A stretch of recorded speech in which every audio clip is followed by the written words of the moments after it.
नमस्कार किसान भाइयों, स्वागत है आपका हमारे यूट्यूब चैनल कृषि युक्ति में। जैसा कि हम देख रहे हैं अपने पीएम किसान प्रॉब्लम सीरीज़ में कि किसान भाइयों को पीएम किसान सम्मान निधि पाने में क्या-क्या समस्याएँ आ रही हैं, उनमें उन्हें क्या करना है। तो आज हम देखेंगे हमारे बहुत से किसान भाइयों की जो 12वीं किस्त है वो नहीं आई है, उसमें अलग-अलग तरह के मैसेज लिख के आते हैं 12वीं इंस्टॉलमेंट के स्टेटस चेक करने पे, जो कॉलम बना हुआ है उसमें।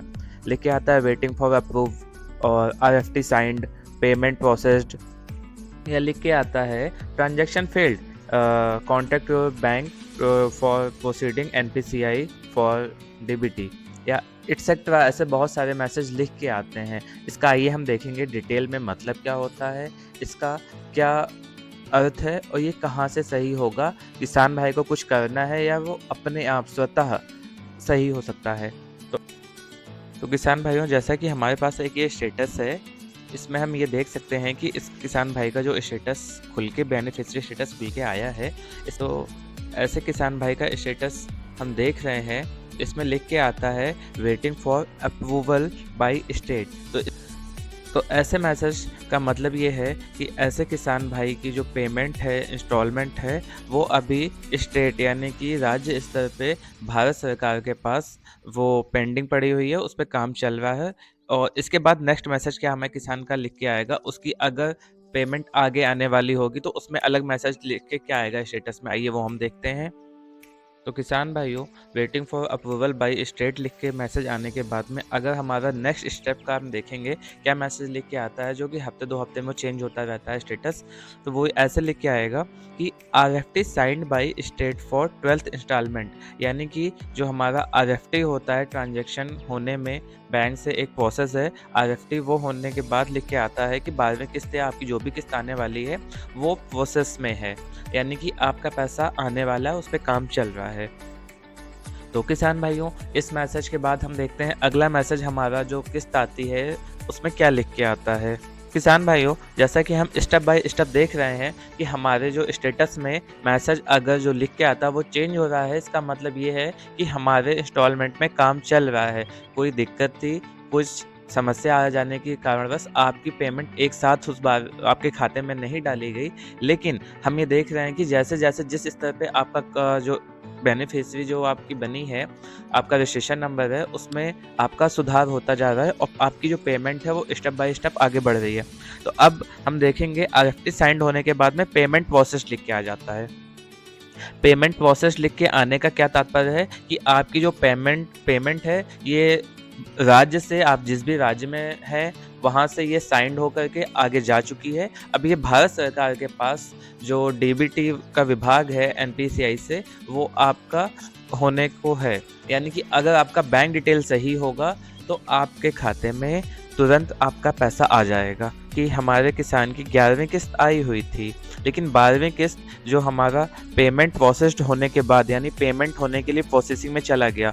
अब बैंक से जब डीबीटी की गई, डायरेक्ट बेनिफिशियरी ट्रांसफ़र जब किया गया, सीधे किसान के खाते में, बैंक खाते में पैसा डाला गया, तो बैंक खाते में कुछ संशोधन ना होने के कारणवश आपका पैसा रुक गया। तो इसमें लिख के आता है Aadhaar number decided from NPCI mapped by bank customer to contact his her bank. मतलब कि इसका तात्पर्य हम ये समझें कि आपके बैंक खाते में जो आपका आधार नंबर, यानी कि आपका आधार जो लगा होता है, वो आपका वहाँ पे खाली फीडेड है। आपका जो आधार नंबर होता है वो वहाँ पे खाली फीड है, सीड नहीं है। इसका मतलब ये है कि डीबीटी के लिए आपको जो एनपीसीआई, मतलब एक मैपिंग होती है जिससे डीबीटी की जाती है बैंक से, एक प्रोसेस है। इसमें आपका आधार नंबर डिसीड हो गया, यानी कि हट गया। आपको अपने जिस बैंक में आपका पैसा आता था उसमें जाना है, या किसी भी, आपके पास अगर 2 अकाउंट हैं, 3 अकाउंट हैं, किसी भी बैंक में जाकर के किसी एक बैंक में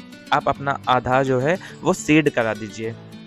सीड कराने से क्या होगा, आपकी बेनिफिशियरी बन जाएगी डीबीटी के लिए, यानी कि आपका जो है एनपीसीआई मैपिंग हो जाएगा। आपके खाते में जिसमें आपने एनपीसीआई कराया है उसमें आपका पैसा अपने आप आ जाएगा। आपका चाहे अकाउंट नंबर आपका पीएम किसान में गलत ही क्यों ना लगा हो, उस पे पैसे नहीं जाएंगे। ये बहुत अच्छा काम है, इसलिए इसको किया गया था। मैं बहुत से किसानों को समस्या आ रही थी अकाउंट जो है चेंज हो जाने की वजह से। तो इस तरह से हमारे किसान को अब कुछ नहीं करना है, अपने बैंक जाना होगा, वहाँ आधार कार्ड ले जाके बैंक में दिखाना होगा कि सर हमारा ये एनपीसीआई में जो है आप आधार सीड कर लीजिए। आधार सीड होने के बाद में आपका पेमेंट अपने आप उस खाते में आ जाएगा। तो जैसा कि हम देखेंगे कि हमारा अगर पेमेंट जो है होने के बाद पेमेंट प्रोसेस्ड होने के बाद अगर हमारा आधार सीडेड है, तो हम ये देखेंगे कि हमारी जो इंस्टॉलमेंट है, वो 12वीं इंस्टॉलमेंट पेमेंट डन लिख के आ जाएगा और हमारे खाते में 2000 रुपए हमारी सम्मान निधि अपने आप ही ट्रांसफ़र हो जाएगी। तो इस तरह से हम अपना जो है स्टेप बाय स्टेप जान सकते हैं कि क्या होना है, किस स्टेप में क्या चल रहा है हमारे सम्मान निधि के जो 2000 रुपए आते हैं, उस किस्त को आने में। तो इस तरह से हम देखेंगे कि पेमेंट सक्सेसफुल होने में कितने स्टेप्स आते हैं। तो किसान भाइयों, जैसा कि आज हमने जाना कि अलग-अलग मैसेज अगर हमारे स्टेटस में लिख कर के आ रहे हैं, तो उसका क्या मतलब होता है और उससे हमें कहाँ से अगर कोई दिक्कत आती है, तो कहाँ से जाकर के सही करवाना होगा। किसान भाइयों, अगर आपको हमारे द्वारा दी गई जानकारी अच्छी लग रही है, तो हमारे चैनल को लाइक, सब्सक्राइब और शेयर करें, ताकि यह जानकारी अधिक से अधिक किसानों तक पहुँचे और वो अपनी किसान सम्मान निधि जो आती है, उसका लाभ ले सकें और परेशान ना हों, उनको भटकना ना पड़े। तो नमस्कार इसी के साथ